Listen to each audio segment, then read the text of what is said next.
Hi guys, it's Stock Curry, and while I'm out traveling without access to internet, I decided to take this opportunity to highlight some smaller YouTubers.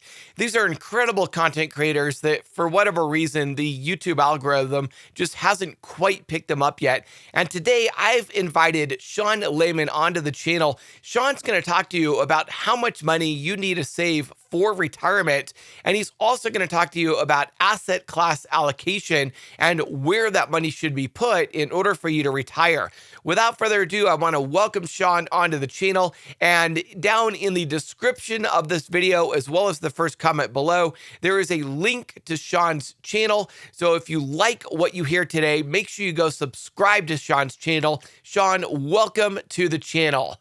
Thanks again, Scott. In today's video, we're going to talk about how much money you need to save for retirement and really what that looks like in regards to asset allocation in your investment portfolio. And then finally, we're going to get into how exactly to do that, meaning finding a reputable broker and getting into account types as you contribute to your retirement. I'm sure if you've been paying attention to what's been going on in the economy and stock market, the thought of investing may probably scare you a bit. I am so scared. I know, I've been frazzled a bit by everything. I mean, it's no fun watching your investment accounts and retirement accounts losing thousands in value over the last several months. Who wants to watch their hard-earned money go down in flames? Now, no one has a crystal ball and can tell exactly what the market is going to do, but having a long-term mindset always wins, especially with investing. Just to provide a little background of what I mean, according to Titan.com, over the long term, the average historical stock market return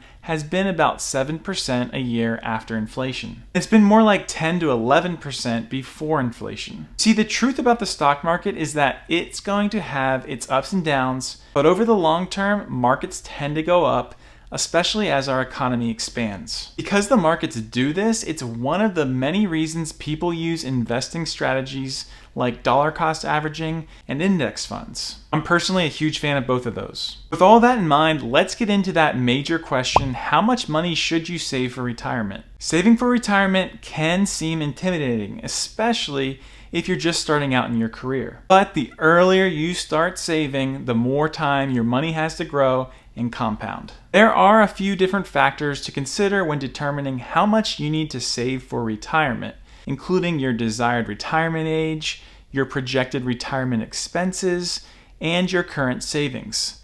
Think about that a little. I know I have, and one way to determine how much you need to save is to use a retirement calculator. And you can find these simply by doing a Google search. Is it that easy? If you're watching this, you may already know this, but these calculators will ask for input on your current age, desired retirement age, current savings, and projected retirement expenses, among others, and will then provide an estimate of how much you need to save each month in order to reach your retirement goal. You know, the main part of what this video is all about. I decided to test it out so you can see how it works firsthand. There are plenty of options out there, but I happen to like Bankrate's option. They don't require you to sign up or anything to run the calculator, so that makes it kind of nice, because other companies force you to sign up, give your email address before you put your information with their calculator.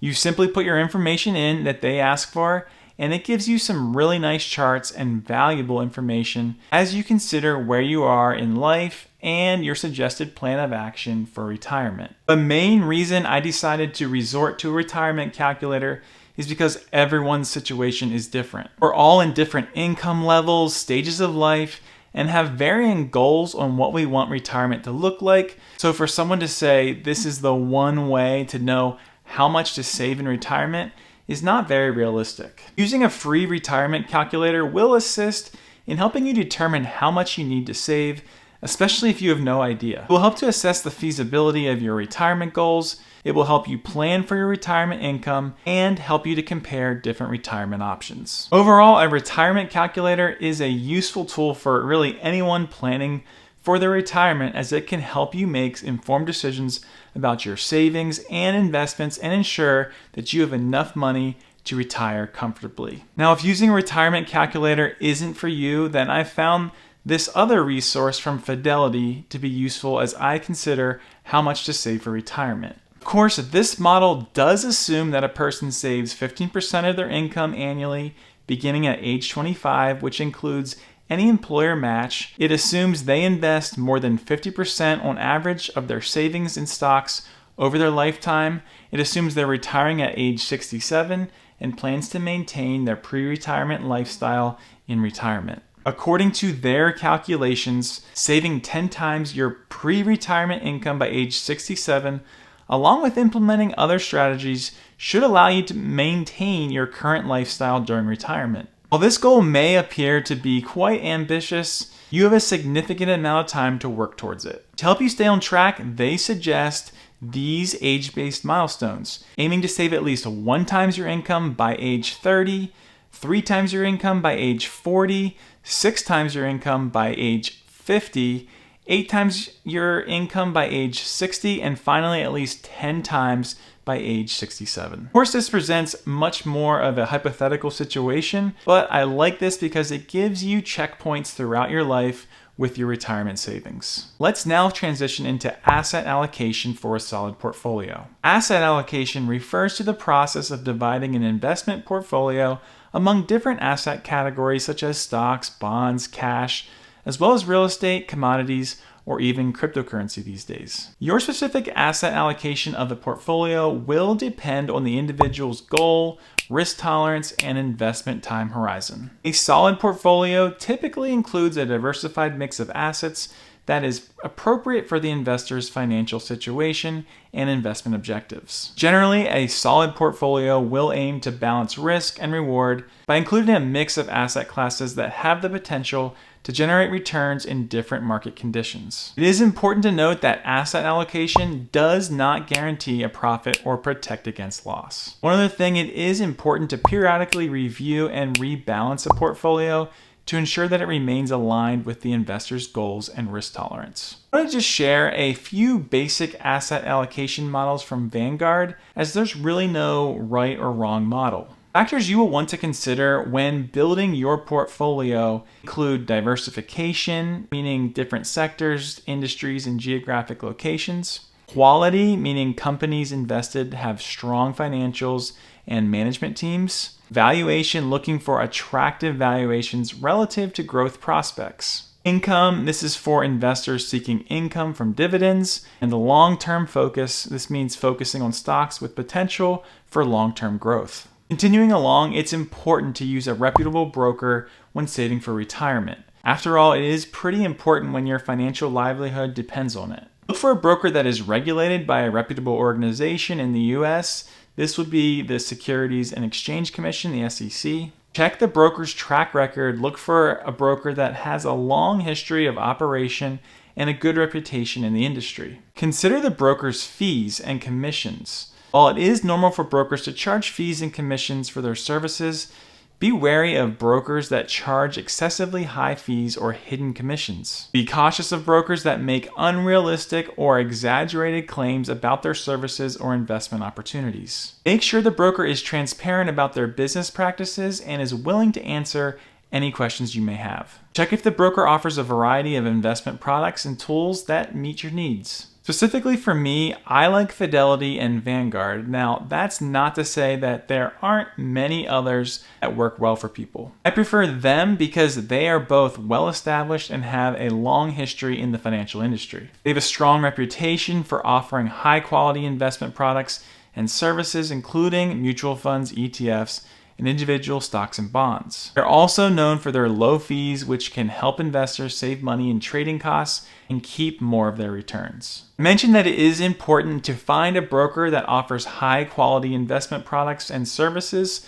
So in that regard, let's finish up discussing account types. The first type of investment accounts are employer-sponsored retirement plans. These include 401ks, 403bs, and pension plans offered through your employer. These plans typically offer tax benefits and may also offer employer matching contributions. These are typically going to be your go-to first option if available in almost all cases. If your employer offers a match, take full advantage of that opportunity. The next, or the other type of accounts, include individual retirement accounts. There are several types of IRAs, including traditional IRAs, Roth IRAs, and SEP IRAs. My personal favorite are the Roth option because of the tax-free growth they offer. As is the case with all this information, consult with a financial advisor or tax professional to help make the right decisions for your unique situation. I personally take advantage of my employer's pension plan and then try to max out a Roth IRA when or if I have the money to do so. So to summarize, it's important to remember the 3 A's: amount, account, and asset mix. Amount: how much are you saving annually? Anything over 15%, and I would say you are on the right track. Account: what kind of accounts are you using to save? Are there tax advantages to consider? And asset mix: what are you investing in? Stocks, bonds, ETFs, mutual funds, real estate, crypto. In my experience, the best asset classes to own are ones with a strong track record and built-in diversity, so I always recommend ETFs and index funds, of course real estate if you can find a deal. Thank you so much for watching. Just a reminder, I'm Sean with Gym Class Finance, where I talk all things budgeting, investing, and side hustles in ways everyone understands. Or at least I hope they do. Thanks again, Scott, for letting me fill in on your channel. And if you found value in this video, please give this video a like or share, and even leave us a comment below. I just got done watching the US economic collapse starting 23 recession video, and I got a ton of value out of that, so you guys should check it out right here. That's if you haven't checked it out already. Thanks again. If you like what Sean just shared, make sure you go subscribe to his channel. There is a link to his channel down in the description of this video, as well as the first comment below. And don't forget to hit the like button and subscribe, and comment down below and let us know if you like this content, if you want to hear more of this type of content on this channel. And I hope you guys have an incredible day trading, and I will see you later.